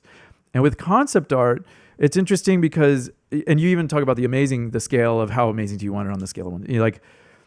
there's also something about concept art. We kind of poo-poo stuff when we look at old Disney art and we see people doing like watercolor or gouaches or something, and we just like scoff, like, like, what does that do? But what it's doing is there's different levels of concept art, right? There's ones where you're just generating ideas and you're just trying to stimulate conversation.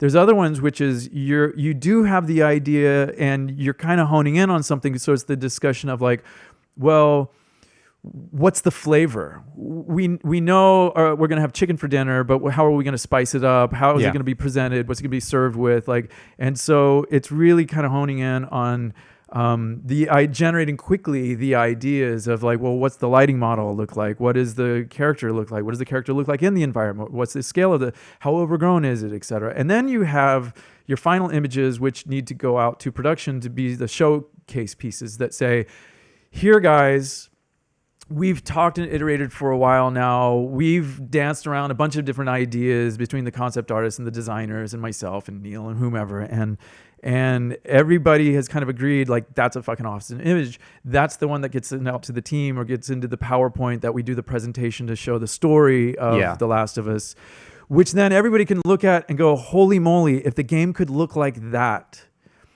I want to work on that game. I want to play that game. And that's the inspirational images that then you go deeper into production that get broken down into assets, right? What does the car look like? Break that out. Like what something has to get sent to outsourcing versus what's done in-house. How does the grass get modeled? Like we need a concept of actually like grass blades or clumps of grass or crazy things that seem like they're just kind of like anybody could figure it out. But when you see a composed image, being that it has all the layers of like the light multiplied in with all the textures and all the details and all the reflections and the fog and all this, when it comes down to, I just need to make that brick texture again to prevent the person from noodling, we need to then say like, well, how much brick? Like, what does your brick look like? And you used to do those. This was also a thing that we started doing on The Last of Us, which was like the breakout sheets, where we'd have reference sheets, we'd have the concept, and then we would pull things off to the side of it, of different reference material of moss detail, the source brick texture, we'll do close-ups and call-outs, and we also, one of the things we started doing for lighting was that sort of like, let's think about like grayscale, lighting only, then let's add values, then let's add hues. Like that was kind of interesting experience. That was too. really cool. It was too arduous and too cumbersome for production. Like it doesn't scale into the pipeline. What are you guys talking about? So the thing that I had an idea, again, trying to get everybody to kind of understand kind of their role. What's a shader do? What's a texture do? What's the lighting do? How do these things get multiplied together to create an awesome image? And so we did these early studies where we would render like a background, and we would break out in concept. Mache would do these pieces where we would just do a value. We would start with just the values of how do you separate ground from wall, because it's important as a game player to know what you can walk on and what you're going to run into. And then, so those are different values. And then how do you value clump sort of walls and ground? Again, this is all in grayscale. And then once we started adding, then we do swaths of color, because now we tried to color key more things in The Last of Us than we ever have before.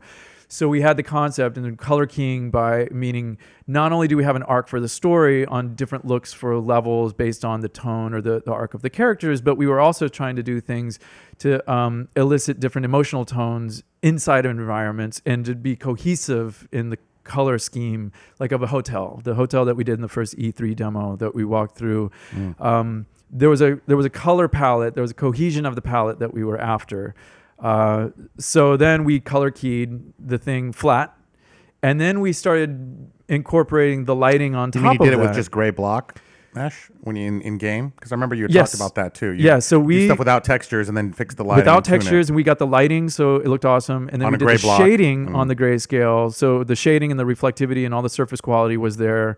And then we added and you could just do, in theory, the theory was if you just did a blank swath of a color, just a broad stroke of yellow or broad stroke of red or whatever, with that shading and lighting, as long as it was in the right color key that we agreed on in these concepts, it would all gel. It would all marry well, and it did. The problem is that's an arduous process to have everybody like, no, don't just like make cool art. You have to do grayscale first, let's slow down, let's approve it, let's look at the shaders next. It's just like it's too many checks and balances. There's too just a slow lot. and- There would be a lot of people that would be twiddling thumbs, or they just Yeah, and we don't have a issue was? pipeline set up like that. We just don't have. I mean, we have skilled, amazing artists hired for the reason that they're going to make skilled, amazing art. They just need direction, just like everybody. They Right. just need to know, and this is always our challenge with any director for any medium, that if I'm your company, I'm sure you have this, is like, how do you speak to your artists in a way that is respectful, and you want to give them a certain amount of authority and enough rope to run with that they feel challenged and encouraged to run off and try things on their own, but at the same time, they need a certain amount of direction to be able to say, like, okay, but I get the umbrella that I'm working under or the box that I'm living within. Totally, right? totally. It's a difficult challenge with 300 people at Yeah. Naughty Dog, you know? Yeah, I mean, the only thing that I tried to learn in like the past 3 years doing that is just be nice. Be nice, yeah. That's a literally be respectful. Yeah, that's Understand that I can't do what they're doing. Yeah. You say this a lot. This is really Yeah. great of you, I think, in your company, is that you say that your artists are better than you right now. Oh yeah. And even though you know that if you sat there and drew enough that Oh, you I get your would chops up and fucking you end them, except for like one. but the point is No, I'm just kidding. that's not the structure in place right now, and you respect the fact that they are challenged to want to make the most amazing art in their lives right this second, and so you want to encourage them to do that, and Sure. that's what Sure. we're And trying to do as leaders. I found out too that you know, because there's mythology from like TV and like army shows where there's a drill sergeant, that some people respond well to like to yelling and screaming, "You're a pussy! Get up and give me 100 push-ups." No artist And- responds well but to that. nobody, no does. artist. nobody responds to angry pressure. Yeah, in my no. experience, who's an Yeah. artist, Uh-uh. there might be a sport or an activity, or maybe Navy SEALs do, but like. Yeah, in my no program, no experience- creative person. I don't know about other people, maybe in the military, because you're Yeah. subjecting yourself to it. You know, like that's what you're in for, so you signed up. Yeah. Like I'm down. And I personally, myself, I would respond to it in that context a little better. I like a little bit of, if I know the person cares about me, I like a little bit of anger. It fires me up, especially if it's honest. But in general, I would say, yeah, nobody responds well to that. It's better to just be nice. I like criticism. I like Yeah. critiques. Yeah, firm Doesn't have to critique, be that's angry. nice. Doesn't have to You be can do angry. that- you can It's do the that respectfully. bitchiness, and then you sometimes have to take it out. But you have a much tougher job than I do, obviously, because you were managing a team and helping to make a game where so much was on your shoulders. I have it a lot easier. I have 6 people who are all 10 people that are all Dude, you have a motivated. company of your own that's trying to pay bills for these people and feed these people. Like it's don't under, Yeah, you know, but they all it's do the amazing. exact same thing I do, so it's a very narrow field and it's All really right. easy. Anyway, continue. What do we want to talk about? Let's talk about concept art. I was about to go to questions actually. Okay. We could do that because we've been going a little bit over time than Can I normally. say one thing that is Go ahead, actually dude. on my mind about concept art? Yeah, go ahead. And this is if for your listeners, like if they actually want to be the best concept artists they can be in video games for Copy video shatty. games. Don't be shatty. I said copy shatty, but don't Don't be be shatty. shatty. Don't be shatty sounds good too. The one thing that I get frustrated with the guys at work, and I'll say it, like I love those guys. They're literally the most amazing artists in the industry. Yeah. Like I'm blown away by what they're capable of doing. And I go over and I say, like, have you played the level? And they're like, no. I'm like, well, play the level. And they don't want to play the level specifically because they want to play the game when it comes out in its pure form, unadulterated, unbiased, like fully, like. I'll tell you how much it sucks when you know what's going on and you're like, fuck. Yeah, like, I want to ruins play the this experience. game. I mean, that's the reality, though, as anybody working in the industry. And this goes for texture artists, this goes for programmers, this goes for everybody Yeah. on the team. The utopic idea, and I'm not saying this is ever going to happen because humans, fuck them, like they're not going to do what I want all the time. They never do. But the more that anybody who's working in video games can try to understand, let's say you're playing a game at home and you get frustrated, you hate it, you want to throw the controller, you just like, I don't want to play this game anymore. Stop for just a second, take a breath, and try to figure out why.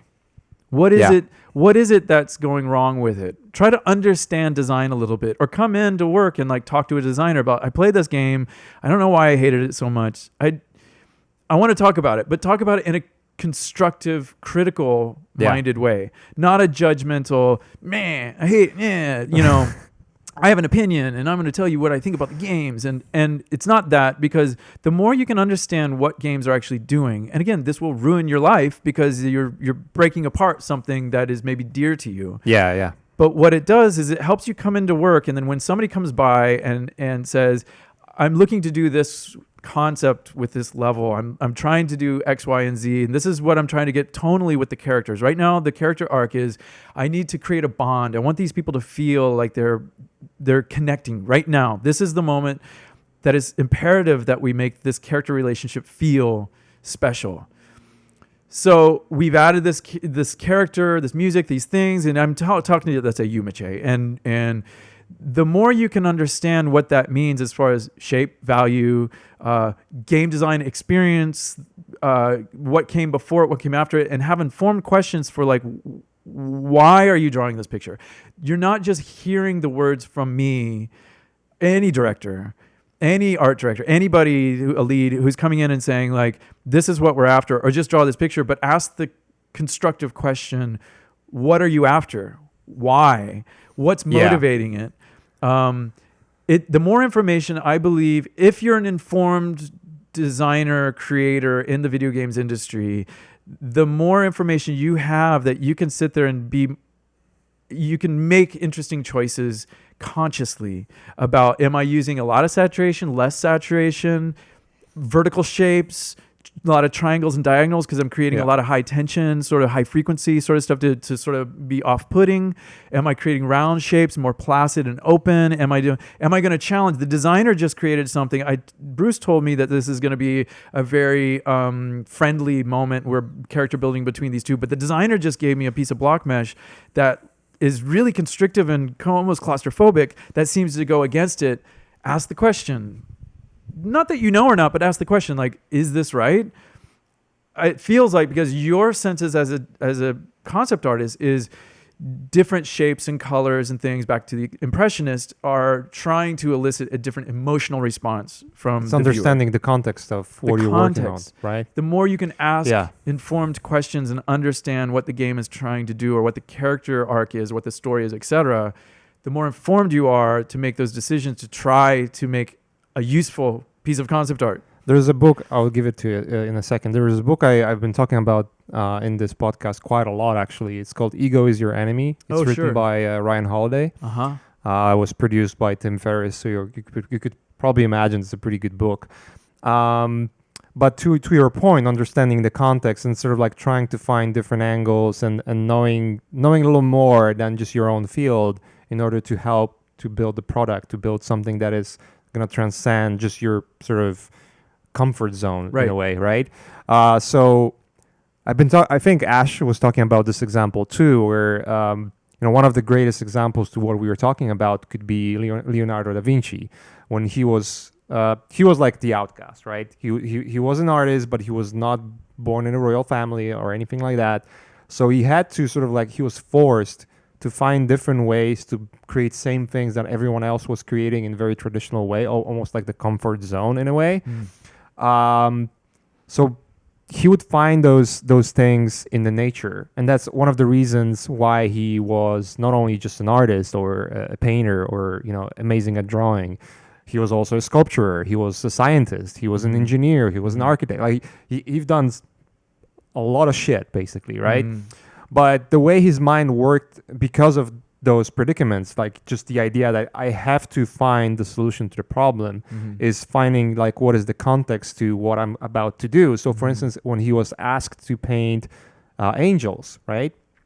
He wouldn't just go and like, those are the wings and this is how it's going to work. No, he went to a market and bought like dozens of pigeons and draw them for like months before he even thought about drawing wings for the angel, right? So he wanted to understand the context. One of the reasons why his paintings were also beautiful, especially where there was any flowers in them, is because as a kid, he loved drawing flowers. Like he would almost explore every stage of flower life to understand how they bloom and how they die and how they look in the very specific stages. So if he would draw like the roses, like everyone would just draw like blooming roses, and every rose would look the same, and it would be just like scattered evenly, and sort of like this very almost like the classical painting kind of deal. His stuff didn't look that way because he always looked for the context, right? And it was kind of interesting to hear what you're saying also. Like, I am a victim of not doing it myself. There's certain games I love to play and certain that I just like, I don't give a fuck. You can do it. You Right. can have a career, as we all know. Like, Yeah. I can cut corners, and I'm just saying, as advice, like if you really want to be the top of your field, it's you have to have the skills, but at the same time, you don't have to have all the skills if you're able to communicate the idea in a way that maybe somebody with all the amazing skills but doesn't get the concept of the context, right? But And see, that's it's the that same to way. me is like more helpful to work with somebody that's challenging me and having a conversation with Yeah. me and coming up with ideas that are in the box, right? Within the box, you understand the context of what we're trying to do with those characters at this moment, or where the level is in the arc Yeah. of the whatever the thing is that we're trying to do with the gameplay, and then to come up with your own ideas within that. That is like, oh my God, just I love that person, right? Those people who challenge me and come up with their own ideas, because that's what we all want to be able to do, is work with Yeah. people who are inspired and challenge themselves to step up to the plate and go like, how can I better It's not myself? gonna be easy though. It never is. You know, it's always like It's a lot of different it's a factors lot that of make work, that happen. you know. Yeah, it's There's but a lot of factors to it. You wanted to say something, right? You want to jump into questions? I've been Whatever you want. holding you Yeah, up great. for like the longest time. So yeah, go ahead, dude. Make a drink. All right.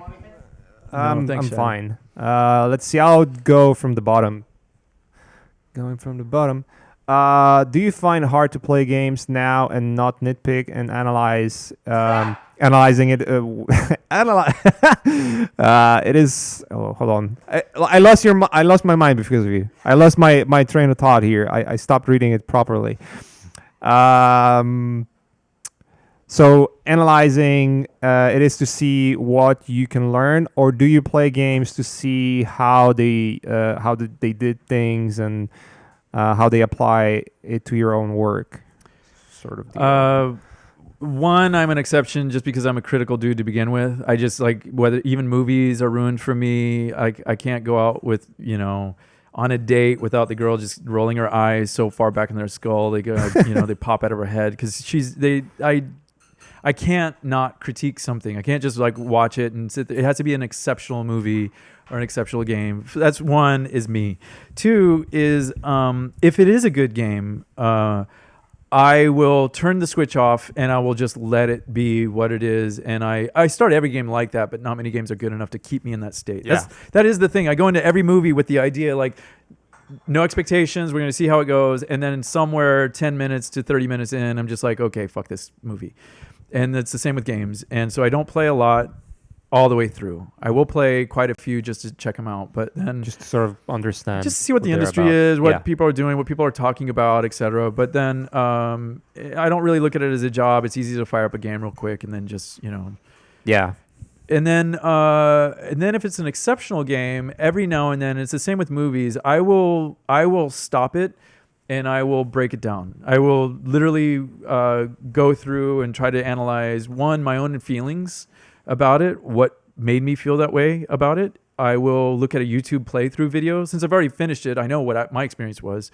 And then I'll scrub a YouTube video and actually take notes for myself about things that I found compelling, that I thought were interesting about the design or about the artwork or about something. So I have kind of my own notes.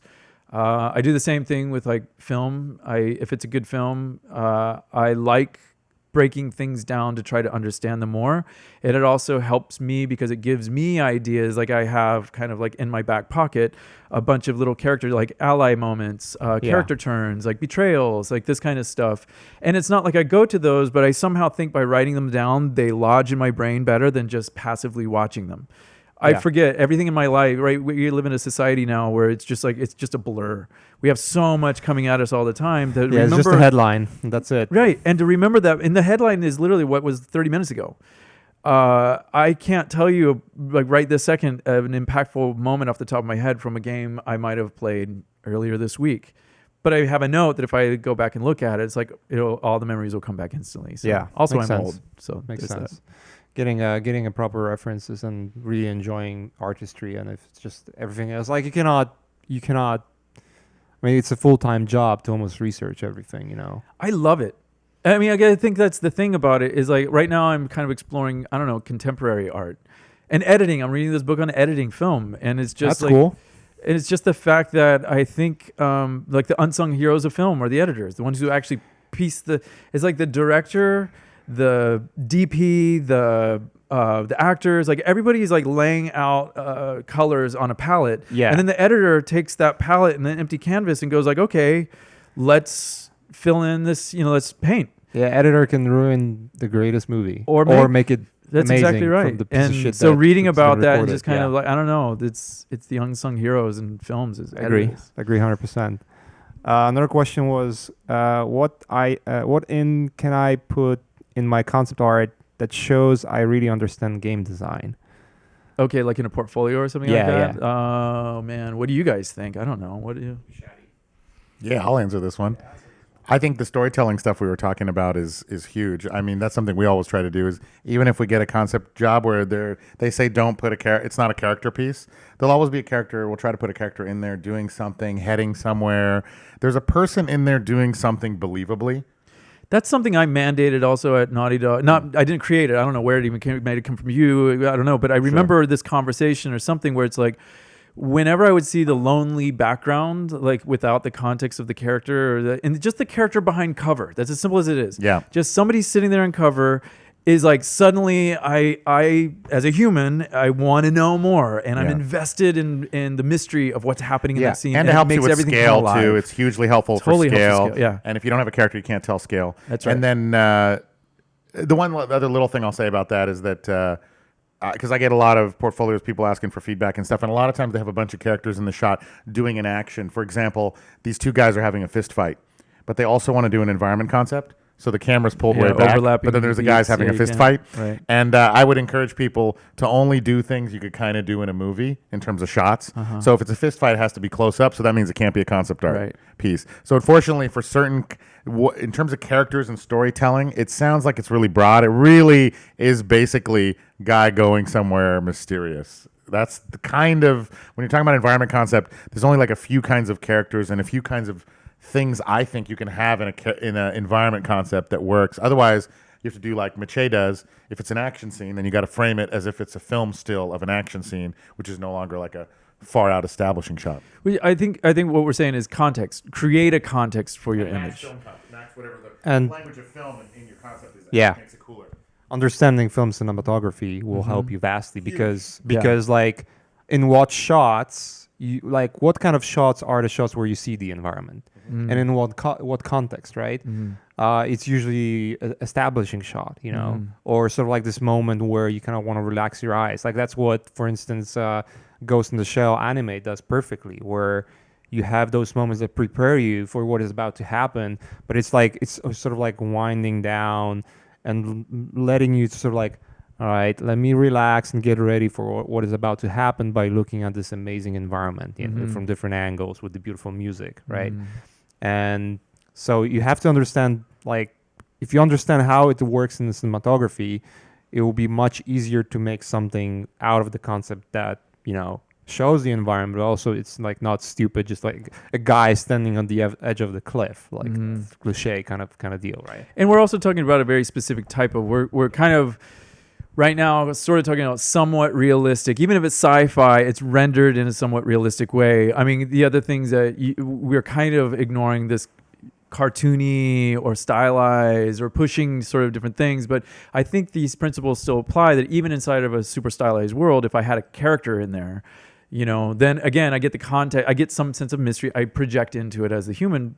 If you're doing character concepts, then that's trickier because it's so much down to the subjectivity of what the game is trying to do. But really, it's about drawing skills, right? And it's about showing like versatility. I don't know. You guys tell me. We don't do a ton of characters, but always when we put them in context too. That character on a white background is really tough because, like you said, without seeing just a little bit of like the environment or the place that person would be seen in. Characters, it's hard to look at much. character portfolios because there's so much about, again, the subjectivity of where I'm coming from when I'm creating something. I'm almost looking for somebody that's already doing the style or is inspiring me with what I want to do. That I'm like, oh, clearly that person knows figure really well because we're doing realistic things. Like we'll hire that person who's realistic figure character person, right? Totally. But otherwise, it's like dragons. If you do a bunch of images of dragons or something, but I'm doing Uncharted, like okay, you render well, but then instantly we're going to give you a test to see if you can do humans. Totally. So it's really knowing the context, where are you applying and what are you best suited for. And the person asked too about how do you get it. They asked for it about games. How do you show you understand gameplay?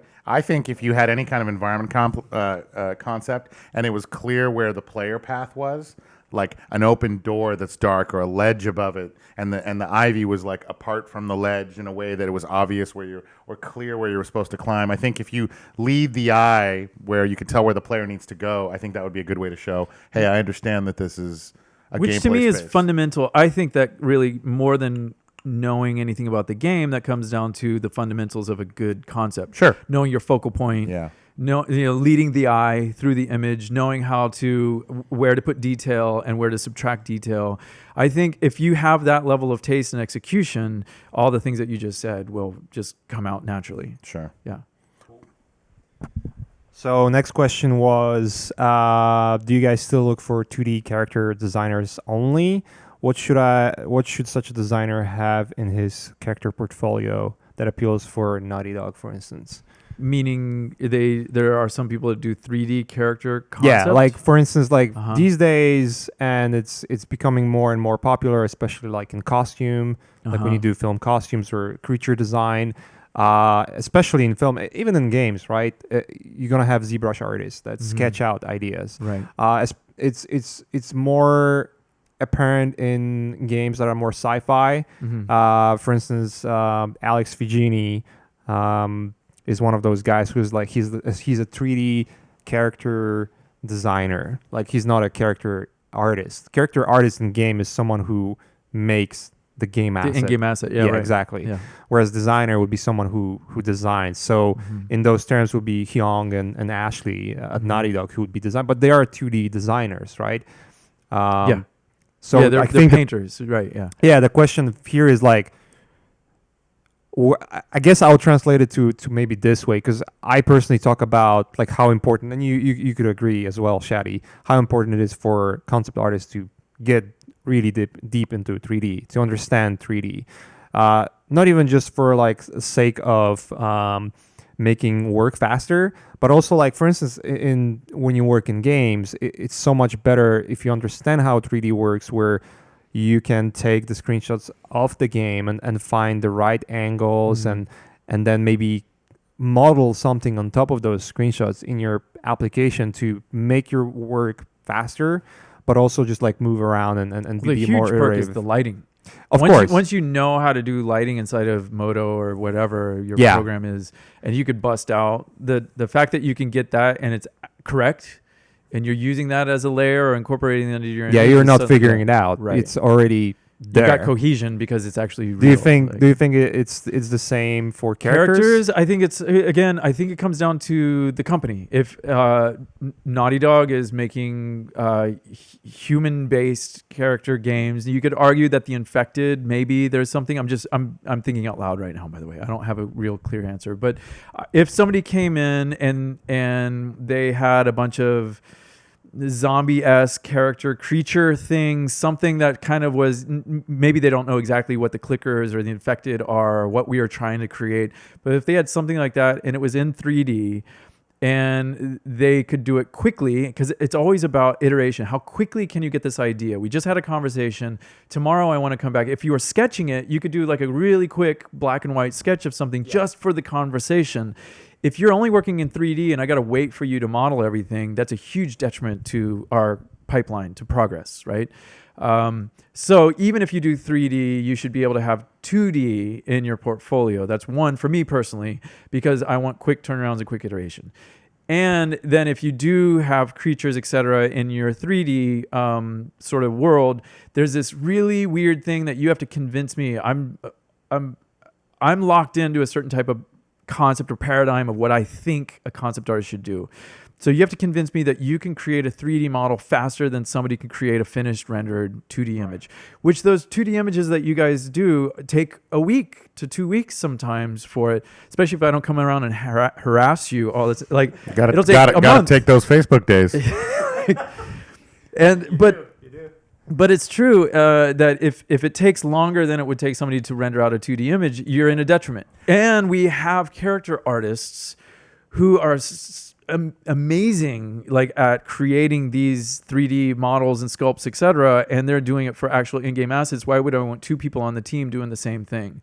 So it's kind of weird that I have one person making this 3D model that's going to take a couple weeks, only to hand it to somebody else that's going to have to make a 3D version of it that's going to be the final in-game asset. There's this overlap that doesn't merge in my brain. Again, I'm not saying I'm not open to it or anything. It's one of those, I've never been confronted with that. I'd be curious to know what you think yet. too. From what I've seen in Naughty Dog, from Ashley Hyung and Rich, those guys are all really great drawers and draftsmen. Yeah. And they're all so good at the nuance. And from what I know about Neil, it's all about realistic humans and getting the subtlety of expression and the feel right. So at Naughty Dog, I would say being able to do realistic humans and get a lot of emotion out of the characters and subtlety of expression and subtlety of hairstyle and just getting into the small little details is important. But if you were going to try to get a job at Mass Effect and you had some rough 3D skills like you have aliens, in 3D crazy, or ZBrush in order to, and if you were mocking up spacesuits, then absolutely I think 3D would be a good thing to have in your pocket. But at Naughty Dog, I don't see that being so useful.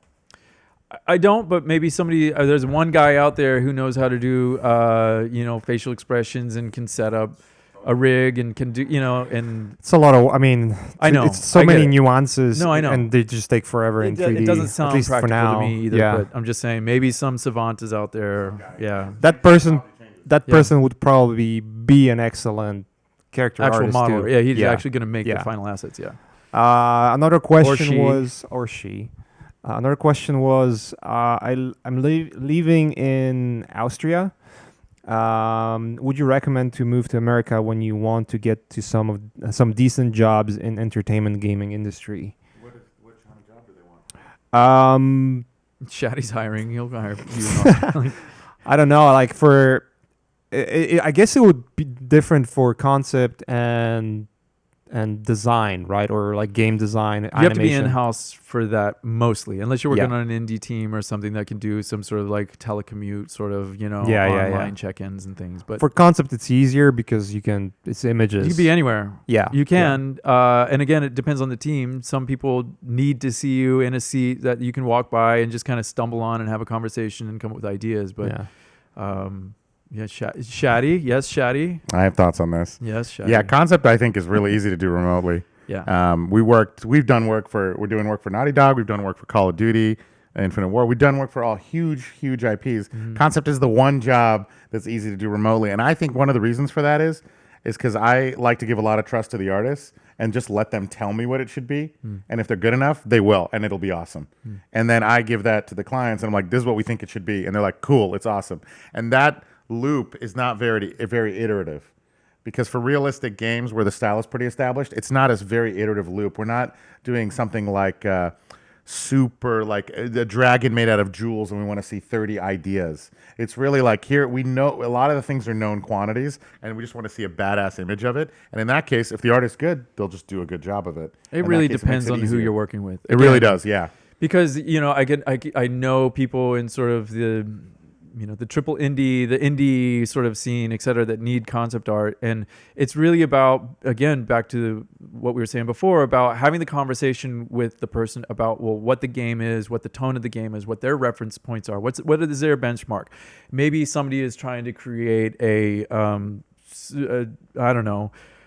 game that looks like a music video they just saw, which is animated. They're like blown away by this, Tame Impala like video, and they're like, oh, I want my video game to look like that.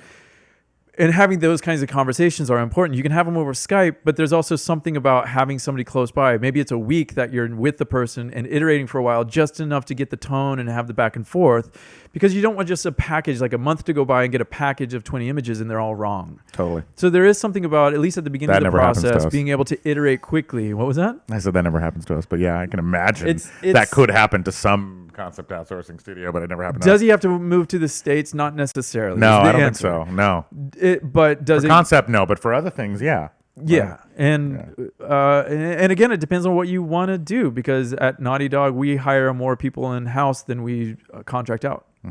So it depends on where you're going. Plus, to work. there is some benefit, a huge benefit, to being in a room with 5 other concept artists and all learning from each other and asking each other questions and stuff. Yeah. And that's something that my team misses out on for sure. Like the they guys like at to Naughty be- Dog, like Aton, Nick, Aaron, even Mache when you were there, the fact that you guys were there, and you even hear it, like Sweeney talking about, like it's the fact that I'm around these other people Yeah. that really it accelerated my trajectory and Absolutely. like really pushed me, because every day you're walking in and you look over somebody's shoulder and you're blown away, and you have to step up your game. You're forced to step up. Totally. Something my team does is they meet up on Google Hang without me, It's awesome. and they That's good. to talk shop, and Yeah. and it's awesome. talk so they shit can about Shadi. First of all, they need an outlet to talk shit. I mean, who doesn't?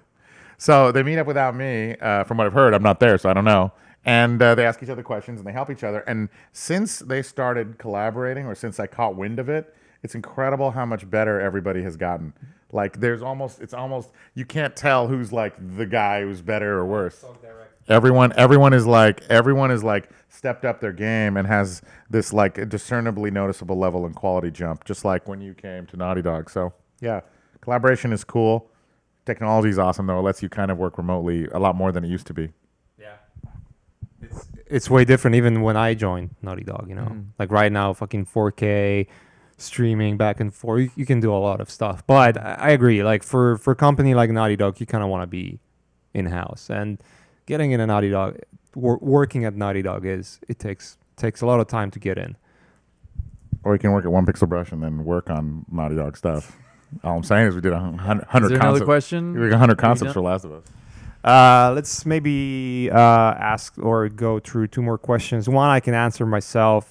Someone asked if I have skills but no portfolio, work, audience, contracts, living in Eastern Europe.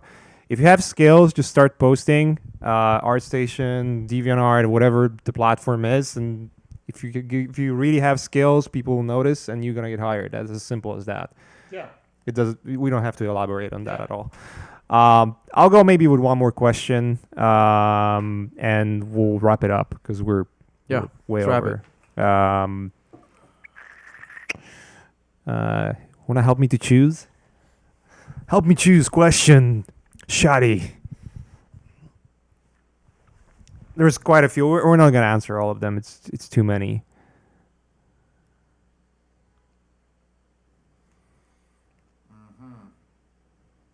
You don't accept interns, right? Hoping the time frame that you've gone over right now. Just pick one. All right, I'll pick one. How often will concept artists, for example, an environment concept artist, have to do a detailed call-outs for buildings using line art? I usually only see painted, photobashed environments. I think it's an interesting one, and I want you to elaborate to say how much of it is beautiful pictures versus really terrible looking shit that we're kind of doing daily in order to make the game look awesome. I have a different perspective. I wish there were more ugly, quick, practical production Fuck that. images. Because that helps the artist. That's the thing that helps them do their job the best. I would like to talk about this. Because they are, again, everybody has a subjective opinion. They're going to pick a different thing out of the image that they think is important, which isn't necessarily going to help production. And then you end up somebody noodling on something completely in the weeds. But if you actually have the reference photos on the side, you're already giving you're bringing in the walls a little bit and saying like, okay, these are the base images that we're using as reference. And then you start busting out line drawings of the actual assets. Then you're saying like, oh, I understand how the construction of that. In the environment, in the context of the paint over, you have a dead body on top and a bunch of shoes at the base and a pile and some grass and some plants on it and the lighting. Everything is affecting the read. So it's really hard for a modeler or an artist to break out what they have to actually do. So the thing that's most helpful is those line drawings for production. But you still have to inspire them. So there's a smaller percentage of the beauty shots, but those should be inspiring. They should be agreed upon by the directors, by somebody, the art director, whomever, and says like, that's awesome. We wanted the game to look like that. Everybody knows what we're after. The lighting artists, the texture artists, everybody knows what we're after because of that concept. But then it's getting into practical, do it to it. What do we need to send off to outsource it? What do I need to model? How do I model it? What does it look like? What's the context, et cetera?